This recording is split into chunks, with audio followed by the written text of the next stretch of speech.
I want you to move from overwhelmed by information to confident in what really matters.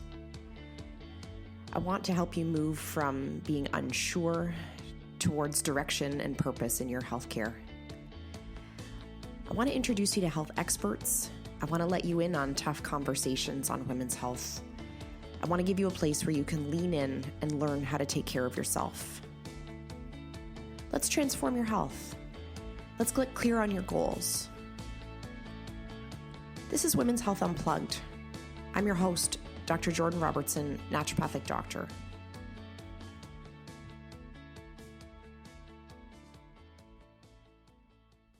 Welcome to another episode of Women's Health Unplugged. I'm so fortunate today to be joined by author, scientist, total advocate for David, I don't even know how to say, you're basically an advocate for people understanding science. I'm going to start there. Joined by David Robert Grimes. Can you introduce yourself, David? Thank you so much for coming to this episode with me today. This is going to be a great topic.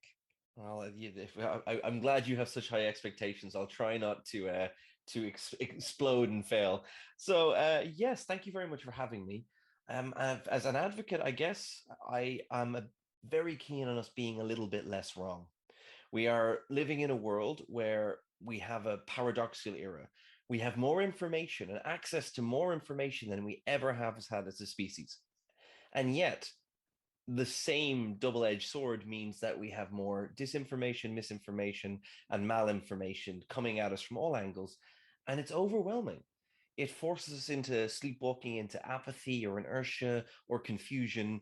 And I think that as a scientist, what I would like to contribute towards that is giving people the tools to separate the signal from the noise a little bit more, rather than necessarily telling them all the time what's right or wrong. Here are the tools that we help to decide when we are confronted with a claim, what we should do with it, how we should interpret it. So if I can contribute that, I would be very happy. I feel like it's really important. I use that example of the time I say we gave my parents the internet, right? So my background is in critical appraisal and reading research, but we gave my parents the internet and they had no skills on how to decide whether or not something you were reading on the internet was actually accurate. Oh yeah, and it's we all joke about our parents on Facebook, and that it is, and my parents are not, I wouldn't say Luddites, but they're deeply skeptical of social media, which helps me, by the way. But what I think is really interesting is the data we have, and that's fascinating because we do see it as sometimes an older person problem, and it is to some extent. But what is fascinating is when Stanford looked at this in 2016, they found that even digital natives, so people our age and younger who've been raised in this culture, are actually equally poor at differentiating fact from fiction. They may not be as vocal about it in their Facebook updates, but it does indicate that this is a problem that doesn't just, if it was just a generational one, it's a problem that would eventually solve itself. That sounds really grim, but it would eventually, end up just self-limiting. But if it's really pervasive and it's affecting all of us, well, then it's something that we're going to have to take mitigating action against. And I suspect that's where we are. And I mean, the pandemic has been a real, crash course in realizing quite how extensive the grasp of disinformation has been. I've been studying conspiracy theories and disinformation for many years now. And when I started doing it years ago, people would go, oh, that's very quaint. That's kind of cute, isn't it? It's interesting. And particularly with dealing with the anti-vaccine movement, they'd say, oh, but these are tinfoil hat wearing people living in their basement, aren't they? Or their mother's basement. I'd be like, no, they're your cousins, they're your mothers, their brothers and your sisters. And it's a bigger problem than you think it is, because if we can't agree on basic facts, then how the hell do we solve the problems facing society together? And I'm now getting people coming back to me who interviewed me 10 years ago, kind of going, yeah, you might have had a point back then. And it's there's no pleasure in this case in saying I told you so, because actually I really wish that it was just a bit of a fun thing to look at. But yeah, we've seen in the pandemic how really damaging this can be societal cohesion and to our own health and well-being. So how did you get there? Because you're right. I think when people think the term conspiracy theory, I mean, first of all, we say, well, that's not me, right? I never have worn a tin foil hat and I've never hid in my basement. and yet I think, and you and I talked about this a little bit before we hit record, that there's whispers of conspiracy thoughts or theories in many people's interpretation of especially medical concepts, that I want to dive into. But how did you start this? Because you started like in the cancer space, Yeah, yeah. right? So like, I mean, I guess I can see maybe that there's some parallels there, because often when we're working with patients with cancer, they have lots of thoughts and theories around, how they should be treated. But how did you move from like that spot in your career to wanting to like open up this conversation about conspiracy theories? I guess the honest answer to that question is very clumsily. So the way it's when I started doing this and I started writing, obviously I'm cancer research is one of my main areas, and I do stuff in vaccine policy and screening and things like that. But one of the things I started doing more than a decade ago now is I started writing for the public, because I thought at the time, very naively, I had built in my head that this was an information deficit model. And what that sounds fancy, but all that means is I thought that people just needed more information. That people were sitting there going, God, I don't know whether I should believe in climate change, or I don't know whether I should believe in vaccines. And I thought I'll be very helpful because I had the benefit of a scientific education, and also because I loved writing and I still love writing, and I did a lot of theater and public interaction. I went, I'm going to just throw myself out there to do this. And very quickly, I was disabused of a notion that this was solely, and even to any great extent, a problem of lacking information, because anyone can go on Wikipedia these days, right? It's not hard. The biggest stumbling block was deep-seated beliefs and perceptions, and sometimes the facts that you would bring to bear would clash with that. And the reaction I would get, which fascinated me and kind of got me into researching conspiracy theories, is the disproportionate anger sometimes saying something scientifically uncontroversial would often bring. So I remember in 1 month, I'd authored a few different pieces for a few different publications for The Guardian and the Irish Times, things like that, on totally different topics. And in the same month, I got furious emails accusing me of being a shill for big pharma, an agent of the fluoride industry.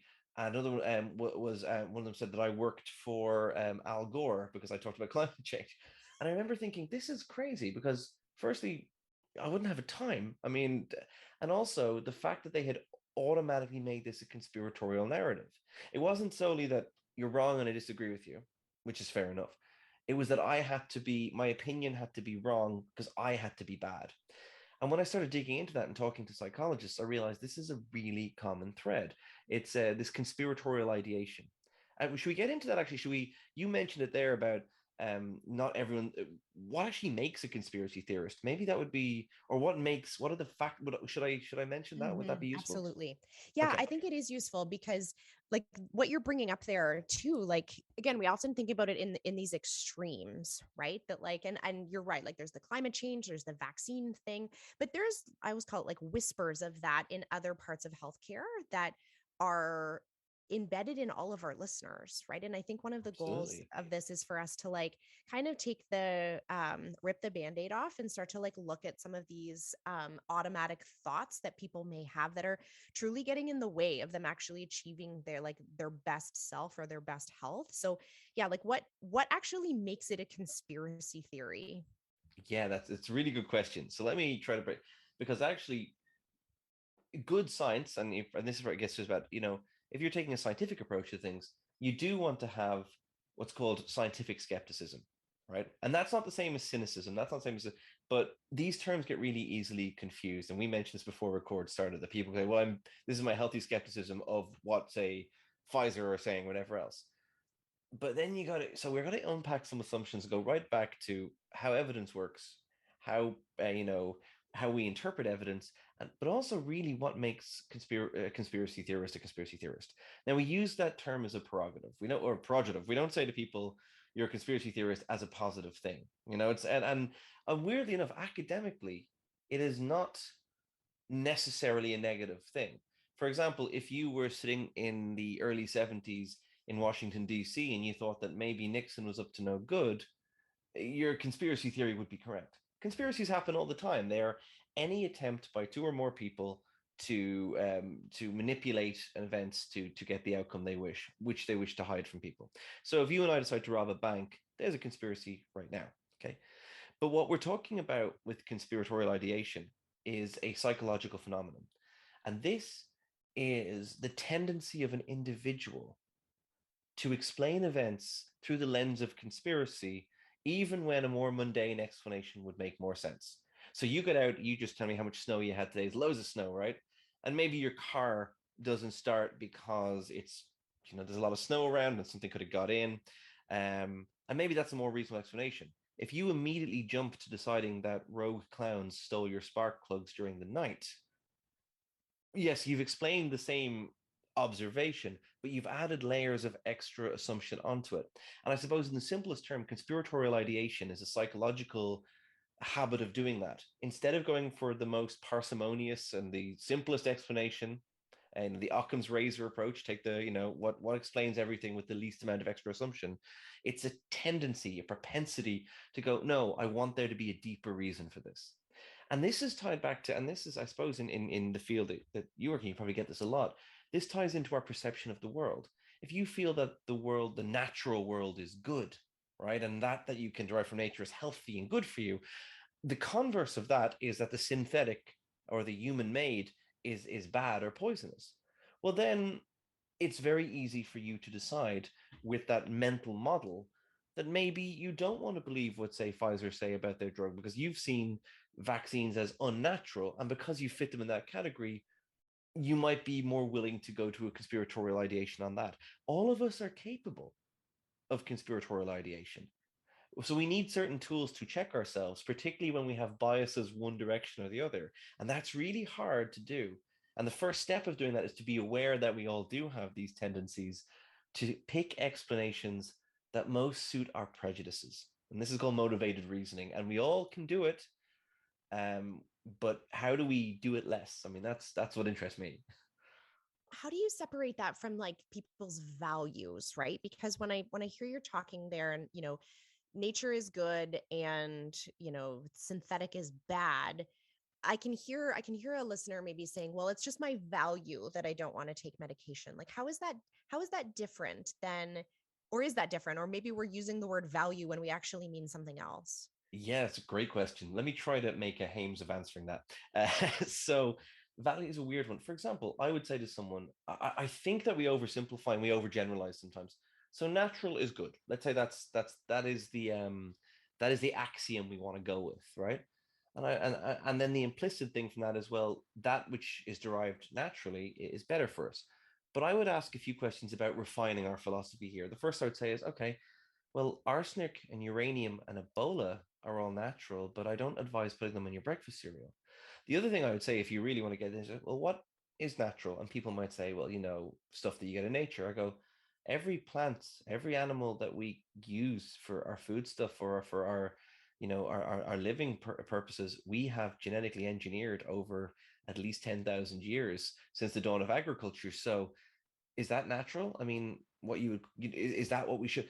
And it's not to disparage people's belief because that's, but also to say that there's limitations to our philosophies, and we don't we now some people hearing that might feel a little bit attacked, and if you feel attacked, you're human. I need to clarify, I'm not attacking anyone, but the feeling of being attacked is really normal, and this is a thing called identity protective cognition. The problem with values is that we pin our colors to them, and it makes us very hard to change our mind or to refine them. So if someone attacks your values, it feels like an attack on us.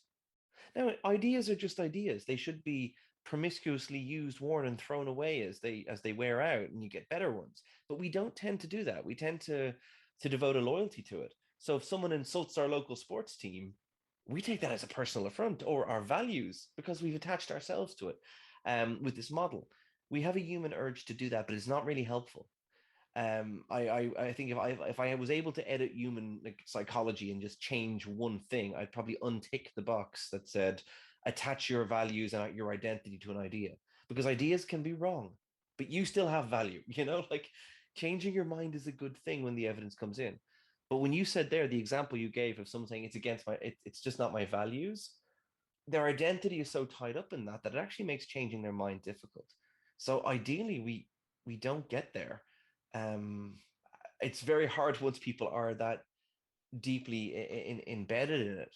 But I think we need to realize that there's a freedom and there's a bravery in walking away from an idea, thinking about it for a while, maybe identifying with it, and then later on going, in reflection, I have to refine that a bit more, and I'm changing my mind. And we should reward that. We should go to people. That's great. That's fantastic. The only shame should be in not changing your mind when the evidence is literally screaming at you. Maybe take your personal thing out of it and just look at it objectively. What would you say if you didn't have an emotional attachment to this? And I guess that's hard for us to do because we see it emotional attachment as a virtue when sometimes it's probably a burden. It's interesting because it makes me think of, in especially in my line of work, like sometimes we have this, I don't know if it's luxury or if it's privilege that lots of the things that we're talking about are actually not quite like, and they're not that harmful, right? So people can be like emotionally attached to a gluten-free diet, and I could give them all the evidence in the world that it's really not needed or necessary. And at the end of that appointment, they go, well, I'm going to do it anyways, right? And Sure. it really does not gonna it's not gonna cause that much harm. They're probably not causing harm to their neighbor by eating or following a gluten-free diet. They might post some shit on Instagram, and maybe that influences some other person to do a gluten-free diet. But by and large, no one's gonna die, right? Sure. Yeah, absolutely. So it feels harmless sometimes. I think maybe historically in the last few years, it's maybe felt harmless for some of these conversations to persist, even if they maybe lacked the evidence that we would want. Like enter COVID vaccine. And now we're applying some of those same very like emotional based decision making, emotional based conversations to a thing that actually like the stakes are quite a bit higher than maybe some of these populations of people have ever had to talk about before. Like I've never had a lot of ICU or not ICU conversations with my patients before because we haven't had to. And so it didn't matter whether they wanted to have the gluten-free diet or not at the end of the visit. One of those choices wasn't going to put them in the ICU. And then yet over the last couple of years, this conversation has entered into many people, well, everyone on Earth's lives. And we're applying a lot of that same logic to the way that we're going to deal with this health problem. And yet the stakes are so much higher. It's highlighting this problem, I think. Yeah, I think you're dead right. And I also think that, and I've written a few pieces about this, and I get a lot of hate mail when I write these pieces, but I think it's not just the stakes, it's also the interactivity of it. So, for example, if I decided, even if you had told me, look, this gluten-free diet, it's not going to do much for you, but go ahead if you want. The only person really affected by that is me, right? The problem with things like vaccination is that they're public health measures designed for actually the safety of a collective. It's kind of like screening, public health, things like that. And we often look at it, and it's a very Western thing, and maybe it's a very Instagrammy thing, very wellness anyway. It's being that everything's your individual lens. It's about you. It's about you. But the problem with public health is public health isn't about you. Like you're probably going to be okay. You get COVID and you're young and healthy, you'll probably be okay, but you might kill the old lady you walk past on the street, right? And suddenly the equation is different because it's no longer just about you, it's about how you interact with society, right? And then this is the model of, the person centric model of wellness breaks down very quickly. And I look at it like this, I'm like, look, people said to me, and I get this a lot, oh, it's my personal right not to get vaccinated. And I said, okay, let's accept that. Let's play devil's advocate and say that's okay. Then it is society's right to say, well, you're not allowed to go in this public space where you could really hurt someone else. And this is the argument about vaccine passports and vaccine mandates that comes up. And often there's a violent rejection of that. But I would point out, look, in at least in Europe, when you drive a car, you need insurance and a license. Because not because of you, because you could kill someone else, because your ineptitude could result in the death of other people. If you want to drive your car on private land up and down as fast as you want. So if I was pulled over by the cops tomorrow and I was driving at 200 kilometers an hour and I tried to say it's my personal right, my personal belief, my personal freedom to drive this fast because I'm able to, they would absolutely be correct in arresting me saying, yeah, but you could kill the pedestrians here. You could kill other people. It doesn't matter about your ability to withstand driving your SUV at this mad speed. And I think people forget that. And I think they partly forget that because for years we've been told it's all about personal choice. And the reality is, yeah, little things that are about what you wear, what you eat, that's all on you. That's great. Once it's about someone else or it affects someone else, very obviously and very directly, the whole model that you've used to build your perception of health and wellness has to be thrown in the bin because it no longer applies. And where do you feel like that tipping, like have we hit that tipping point, do you think, in this conversation on vaccines, where people are starting to see that their health is intertwined with the health of others around them? And like, are we making progress there? I I have both some days an optimistic slant on this and some days a deeply pessimistic one. I'll give you both and the limited evidence to support both interpretations, and I will let anyone else decide what they wish. In an ideal world, with the evidence we currently have for the safety and efficacy of vaccination, there would be queues out the door to get vaccinated and boosted. And in some places there have been, which is encouraging. In the country I'm coming to from today, Ireland, we have over 95% uptake. We've done pretty well. But one of the reasons we've done pretty well is that we are very aware that some of our population is quite elderly. It's a small country. There's a lot of the anonymity that a big country gives you. We don't really have that. So there is more of a social onus to make sure, and that maybe in a lot of European countries that are relatively small in some capacity, or don't have the same individualistic thing that North America, obviously, particularly in the States, has been a big, the libertarian kind of streak. We don't quite have that. We're kind of socialistic anyway. Not all of us, but some of us. That's you could look at that optimistically and say that is good. What is not so good is the fact that in some places we've had to almost get coercive to even get to that level. So one of the things I found interesting. Now I don't have a problem with that per se. I'm going to put my colors to the mast here. I firmly feel that once your personal choices start affecting someone else, and like then they have every right to protect themselves from your personal choices, if that makes sense. So, for example, in France is a big thing. France, I say this with love. I spent a lot of time in France, and indeed, I went out with a French girl for many, many years. Still a very good friend of mine. France has a very kind of slightly contrarian streak to it. And initially, when the vaccines came out, there was a lot of resistance in France to vaccines. Not that deep seated, more like the French apathy. And until Macron actually made the policy decision that, okay, well, you can't go to your cinemas and your bars and stuff unless you're vaccinated. And very quickly, within weeks, France was one of the most vaccinated countries in Europe. And this is the kind of incentive thing we have in many countries, Australia being one of them, France being another, a no jab, no pay policy to get people to vaccinate their children. Because otherwise, people get they're not necessarily anti-vaccine. I think we have to be very careful that it's not a dichotomy in pro and anti-vax. There's a whole spectrum of vaccine hesitancy, going from people that are just like, meh, I don't know if I'm going to bother, to those that are vehemently against it, to those like me who would be practically lining up for it, right? Um, but we've had to use so many incentives in parts of the states. They've had to pay people to get vaccinated. And I feel that's so depressing when there is a huge chunk of the world, the developing world, who can't even get access to these vaccines. And we are sitting here turning a privilege into a problem. And I that does make me depressed a little bit. So have we hit the tipping point? I think it depends what country you're in, what province of what country, and how much you've had to drink that particular day.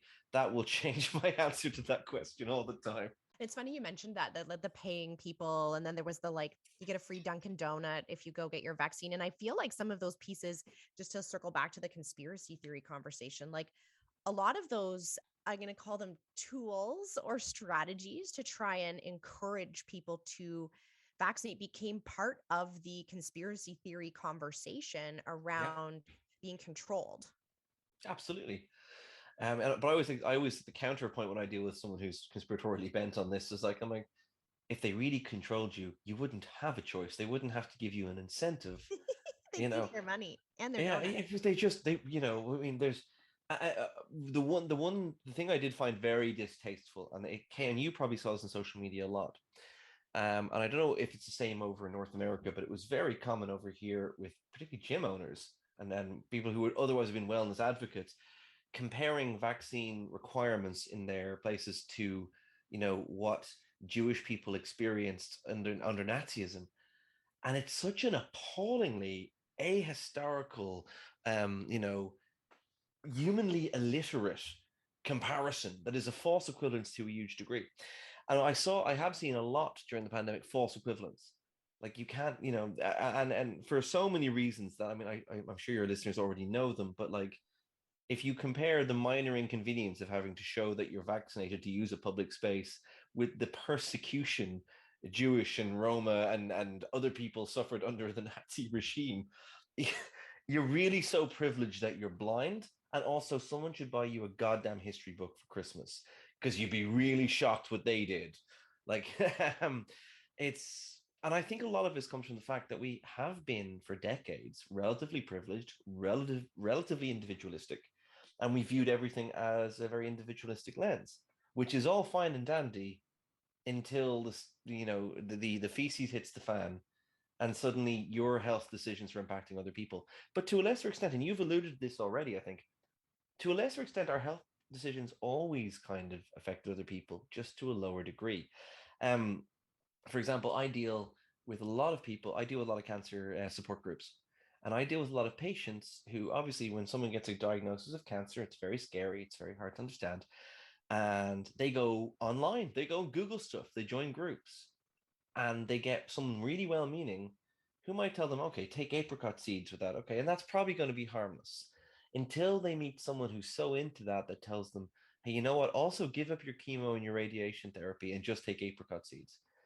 And I know that sounds ridiculous to most of your listeners, but we have patients that die of it all the time. And the big one that I lost a friend over this, and I really the big one is cannabis cures. So cannabis is great. If you want to get high, it does that very, very well. As a medicine, it's somewhat lacking. It has some limited medical efficacy for three major conditions. It can be used to deal with vomiting during cancer, although in half of patients it'll make it worse. So it's a third line drug when we use that. It can be used for spasms associated with multiple sclerosis, and it is a limited pain management tool. It is not a universal panacea. It does some stuff. It also gets you high, and people really like that, and that's fine, and that's all dandy. I have no problems with that. Where I do have a problem is when very vulnerable patients are told by people that really believe this and have made this part of their identity that it's going to cure their cancer and they don't need any of that unnatural pharma stuff. They can just use natural cannabis, even though these strains are very much human engineered. But let's put that aside. It goes back to our natural dichotomy. And I have witnessed, unfortunately, patients who should have survived dying due to this. And I've known people that have told them this, and this is why I've lost friendships with people over this. And that's an example of a small example of a personal choice, maybe having more of a public impact. Because it's always been so subtle and removed, we don't always see it. But once you have a goddamn pandemic or something virally transmissible that you can see the line of traceage, it becomes a lot more obvious, doesn't it? It's I think you deal with this a lot more than me, given that you're always bringing people to evidence-based decision making, and people don't realize sometimes that their small choices, their small conversations actually can have knock-on effects as well with other people. Yeah. And I think some of the areas where we struggle with this in medicine is that we don't create a lot of space and time for people to tease out these pieces, right? Like we're not, we give patients this crash course in their condition and then hand them a script at the end and say, thank you very much. Like, we'll see in 3 months. And I'm speaking more in the like sort of conventional healthcare system versus giving that like time and space for patients to be able to talk about what their values are and whether or not they can have some control and autonomy over how this condition plays out or what the alternative options might be and what their efficacy are. We don't have we don't have space for that in this sort of in conventional care. And I think that also breeds this concept that you're just a number, you're part of like a factory model of healthcare, and there's lots that your doctor doesn't know, and they don't know these secret cures, right? Like bringing up the cannabis thing. Yeah, And what that does is it sends that person home feeling unheard, hopeless, without with a lack of support. And where do they turn? Right? They turn to the internet and are, they're offered all of these alternative thoughts that actually connect with all of those emotions that they left that appointment feeling. So I was hopeless. And now there's this guy in Utah who runs this vegetable juicing retreat, and that's giving me hope.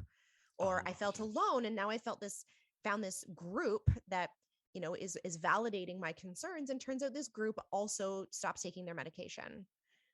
And you've hit something so, and I think this is a problem on every side of the Atlantic. Medical doctors, nurses, pharmacists, they're swept off their feet busy. And if you get into a doctor's office, you got maybe 10 minutes if you're lucky. And it does feel like I've had my Irish GP. I've lived in a few different countries, but I've kept the same GP here for many, many years.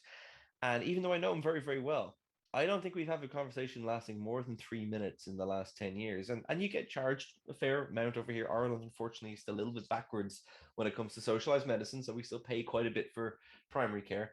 So and I totally know people come out of it feeling like I had loads of things and I felt like, and a lot of the problem as well is sometimes the illnesses and the pains we feel, there's a malaise that we can't always verbalize. And one thing that alternative practitioners, for better and for worse, and depending on your perspective, could be one of the either.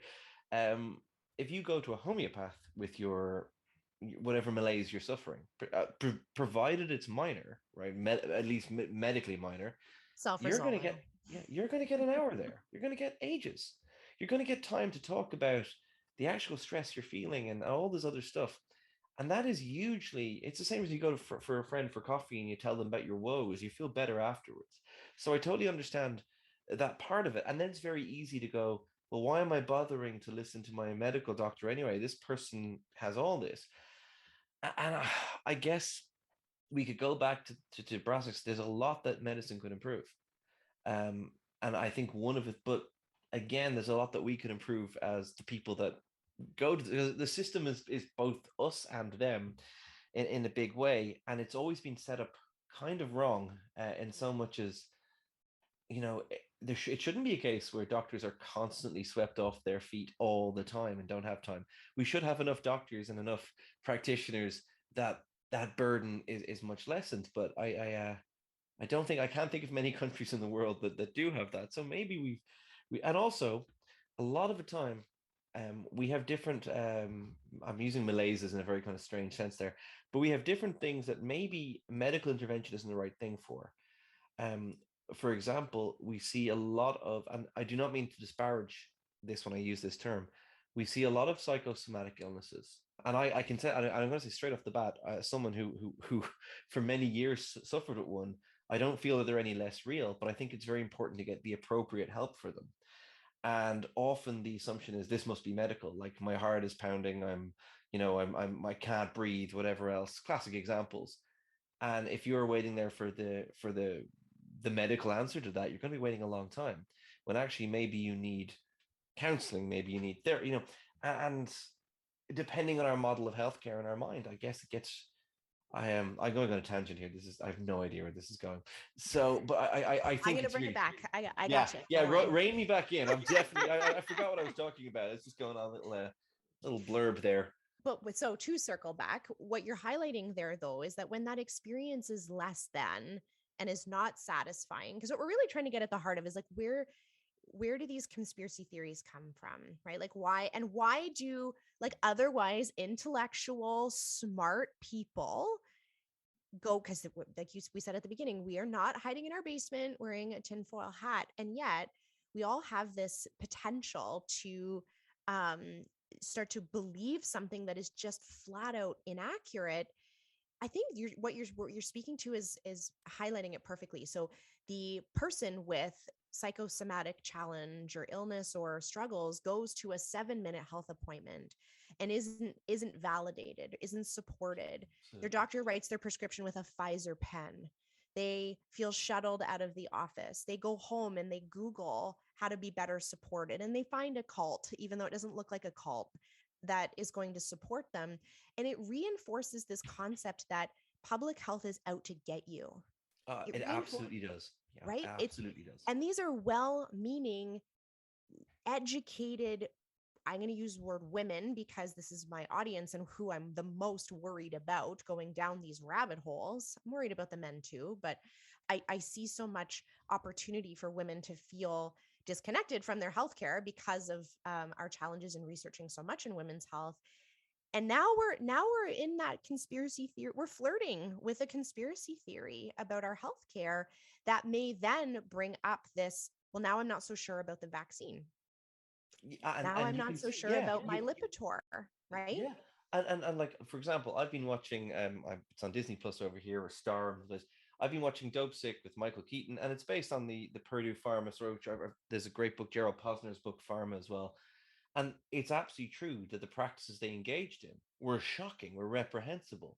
So I totally, I have even friends of mine who would be very much more on like well, God, I mean, it's shocking. I can see why people don't trust pharma companies.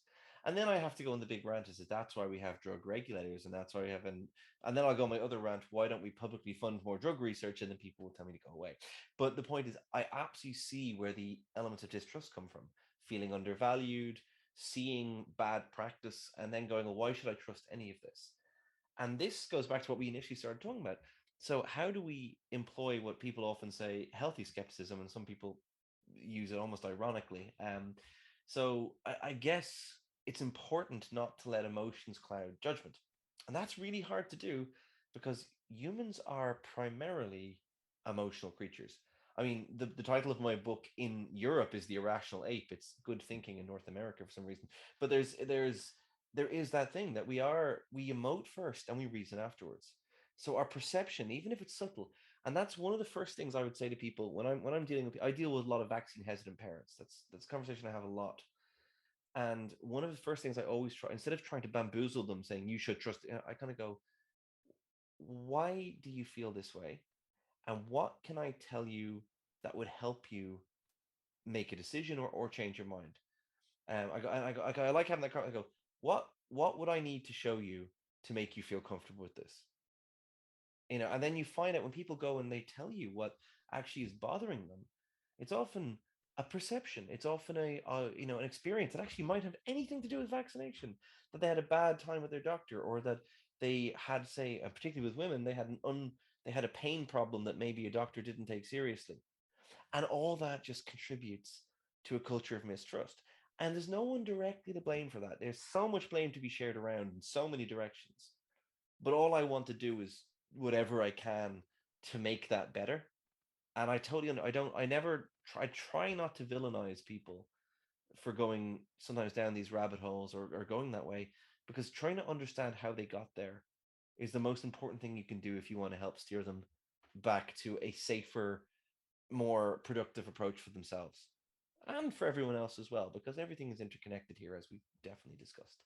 That those are such good points. And I think even for a listener who's listening, and one of the things I wanted us to kind of wrap up on was thinking about like how, how do we see this in ourselves, but then how do we start to unravel it? And one of the questions I'll often ask patients is almost exactly what you just said, although maybe I don't say it in quite a nice of a way. I'll say, if no amount of evidence will change your mind, can we just agree that that's a belief? Right. So if I That's couldn't, really, I'm going to steal that. I like that. That's you really can good. have it. But if no, Okay. if because we'll present things as fact, right? Or Yeah. and I say, well, like if there's nothing I can tell you that would make you feel differently about it, can we just agree it's a belief? And that's okay. But let's just say that we believe that it's bad, not that we know it, right? Because knowing it is different. Knowing it is something that you would evolve over time. And if I showed you a paper that said that your fish oil was going to make you drop dead, and you still wouldn't stop, then you believe that fish oil is helpful, Then it's a right? You belief. don't Yeah. know that it's helpful. And I think that that's like, starting to try and break down or challenge some of those thought patterns that we have about our health, about the decisions that we make in our health is so important. But then we're kind of left then, especially while patients are left in that like yucky, like unsupported, now where do I turn if this isn't right? Like I've totally hung my hat and all of my beliefs on this thing forever, and now you're taking it away. Like, how do people move towards being more critical about what they read in a productive way? Yeah. Well, you just said it there. Like if you've pinned your whole identity on something, it is very hard to roll back. So the few things, I mean, and in the book Good Thinking, I definitely concluded this. I do have a quote from Voltaire I really love, and I won't, because there's so many French speakers who might be listening to this, I won't butcher the French. I'll just give the English translation. But it's love, truth, and pardon error. There is absolutely no shame in changing your mind. Changing one's mind, or even just recalibrating a little bit, is a virtue. The only we've almost raised, I think, people that change their mind are flip-floppers or not really committed. No, actually, there's such a virtue in doing that. And conversely, it's a fault when we are confronted with evidence that says maybe our belief needs to be abandoned now, that we refuse to abandon it, because that's the path to ruin. So the first thing I think we can do is create an environment. No one ever changes anyone else's mind, by the way. I think the most important thing to realize is we give people the tools and the freedom to change their own mind.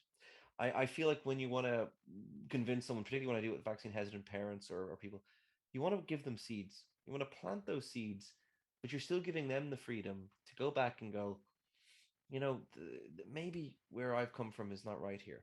I don't think it ever works to browbeat people. I mean, when I was younger and more passionate in that regard, I'm sure I did that, but all I would do was annoy people. What is really important is to give people this freedom and to give yourself the freedom. I mean, if you're sitting there trying to change someone else's mind, it's always important to have a two-way conversation where you're also listening to what they're. And again, I'm going to go back to vaccine hesitancy and conspiracy theory in a big way. People are often afraid of stuff that is not even directly related. And if you ask them, "Well, what makes you feel that way?" When they give you the story, I'll give you one example if you want. In 2019, no 18, I was at an event about the HPV vaccine, which is very effective, and there was a big protest outside about it. It was very controversial in Ireland, and I was speaking at this event. And as I was walking out, I went to get a drink with a friend afterwards. And I was followed to the pub we were going to by a number of anti vaccine protesters. And the people I was with were, like me, had got a lot of abuse from this crowd before. And they were quite scared. But I was like, I looked at them, there was only three or four of them still in the pub. They were mainly women, which made me feel a bit less intimidated. And whatever happened, one of them obviously wanted to talk. And I said, you know what we're going to do? Let's have a drink. Let's have a chat. And she told me why she was against the vaccine, but she gave us big series of her life. It actually wasn't to do with the vaccine. She had a daughter who had gender identity issues. She'd had a lot of a tumultuous family life. And I listened to her and I said, and she was upset that her doctor about something else had not listened to her. And I kind of said, well, look, your daughter is genuinely suffering and you're suffering and your pain should not be dismissed. I go, the only thing you and I disagree on is that the vaccine was what the cause of this was. I said, I just don't think that's true. But your pain and what you're feeling is legitimate. I found out later on that that woman actually left the anti-vaccine movement, and I'm not sure if I had anything to do with that. But the fact that that was like again, there was real pain to be acknowledged. It's just people often blame the wrong things, and I think listening to people to see where they got there from, and not just dismissing them and saying you're stupid, go away, or thinking we're always right. Conversation changes mind, not debate. So, sit there, discuss your ideas with yourself too, and go, why do I really believe that? Do I just want that to be true? And is it okay if it's not? Those are such great points. I often think too, when we're presenting information to patients, I always say like, these are just numbers, right? Like whether or not they're important is up to you. For some people, a 1% increased risk is too much, right? That's not a risk they're willing to take. And for other patients, if we said that something was an 89% risk, if they didn't do something, they'd go, I'll take those odds and I hope that I'm in the other half, the other group.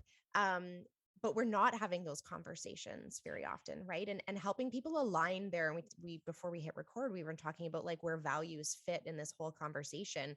For some people, they have a value right until they're faced with some, horrible outcome that they want to avoid, and that their value is to do something naturally. But if we are all of a sudden worried about dying, then maybe we make a different decision, right? And I don't think we're having those conversations with ourselves often enough to know like what's our pressure point, what numbers matter to us, what level of risk are we willing to accept, and what level of uncertainty are we willing to accept, because there's always going to be some. But I think that this is like such an important conversation, especially in the context of the pandemic and where we're at in the pandemic. But also, this does matter to that gluten-free diet conversation, even though it's less harmful and there still is this thread of conspiracy theory in all health decisions that we're making. It's just the one that's like that's staring us in the face right now is vaccine hesitancy. Yes, and you are so right. And this is why, I mean, I can sometimes sound a bit militant on this. I'm saying even small flaws in our reasoning, right, that seem harmless, can, under the wrong circumstances, if they're allowed to exist unimpeded, can really come back and bite us in the ass. The person that a few weeks ago has just gone gluten free and that just affected them, if that has also been stemmed from a place where they reject scientific evidence, might come back and cause them serious harm during a pandemic. And one of the things you mentioned just resonated with me an awful lot there. I was reading an article about, people saying about people not getting the COVID vaccine, but the same people when they end up in ICU, not rejecting the drugs that they're being given. Um, I don't want to see people in ICU having to make that decision. I want to see that they're not in ICU in the first place because they looked at the evidence and went, wow, I'd prefer this. And I think we can only get there when we really learn how to interrogate information and how to, and I guess what we haven't even really talked about that. What we've talked about today is interrogating our own biases and our own, that is a crucial first step. It is so easy to look at someone else's argument and go, oh, you're silly or you're wrong. It's really hard to look at our own and go, did I come to that from an evidence-based position? Or is this a value I really want to be true? And I'm bending all the evidence around it and cherry picking it just to preserve a belief. And I think if you find yourself doing that, it's absolutely okay to go, maybe it's time to reevaluate that. And there's no harm or shame, and it doesn't reflect poorly on me if I change my mind. We'll definitely be your fan if you change your mind, right? 100%. Yeah, drinks are on us, okay? David, where can people find you? I'm about to give my home Not on address. Twitter. I was at the bank this morning. I'm like, actually, I shouldn't. With some of the hate mail I get, that would be a mistake. You'll find me on Instagram at David_Robert_Grimes. You'll find me at Twitter at DRG1985. And you'll find me online at www.davidrobertgrimes.com. And we have links to your book, both the UK version and the North American version. I really wish that we'd been able to preserve that UK title in North America. Yeah, it's do you know what though? I do like the North American cover design. I think that's really pretty. The title. I mean, I was thinking about this why they changed it, and I figured that given in the USA, 43% of the population don't believe in evolution. Maybe a title with apes would have been more. I don't. I am totally. When people ask me why it was changed, I just shrug and go, "That's marketing. That I have nothing to do with." I'm sure there was. They give authors the choice here. Yeah. Only if you're super famous. Only if you're super famous do you get the choice there. We'll put links to your books because they are great. And they are this really I don't want to call it's like a self-help book for people who don't know how to do critical appraisal or unravel that bias. I think they're really valuable resources. We'll put links to that in the show notes as well. Thank you so much. It's been an absolute pleasure. Thank you so much for having me. And again, hope to speak to you soon at some stage. I hope you enjoyed that episode of Women's Health Unplugged. My goal is to help you feel more confident about your health. Please remember that what we talked about today in the podcast does not constitute medical advice, nor was a doctor-patient relationship formed. If you have questions about your healthcare or about how today's topic pertains to you, please take it up with your family doctor, your specialist, or someone on your health team.